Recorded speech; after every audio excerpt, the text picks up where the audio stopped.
Alright, so not every bottle of wine needs to be decanted, but you as a guest, you have a right to ask for your bottle to be decanted, especially if you want that bottle of wine to be breathing and basically getting more flavors out of it, considering the good money you're spending on it.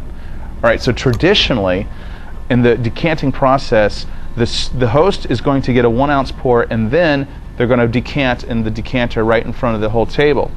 Alright, but considering the world of wine is changing as we speak, you can ask for it to be done a little bit differently. Alright, so I have my 1 ounce pour. I'm checking to see if it's flawed. No issues. I'm approving it. So instead of letting the server decant right away, I'm going to ask that everybody else at the table gets a little sample, so 1 ounce, so that they get to see the journey that the wine goes on from being a closed up, tight wine to an open, breathing wine.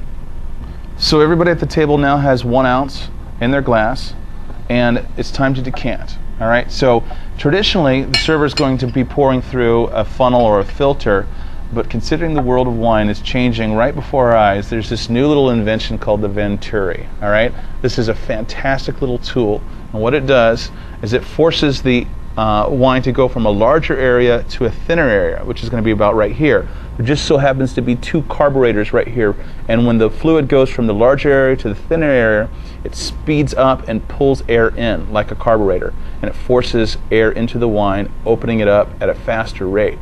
Alright, so what I'm going to ask my server to do is to run the wine through the Venturi while he or she is decanting. So listen to what it does. You can actually hear the Venturi working.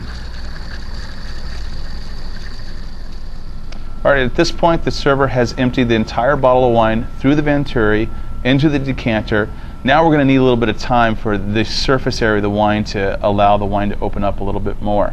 So the server is going to take away what's not necessary from the table, and then it'll probably be maybe 5 to 10 minutes before the server returns, and at that point, depending on you and the wine, that's when the server is going to pour the wine for the guest at the table. Once again, ladies first, gentlemen second, and the host gets the last pour.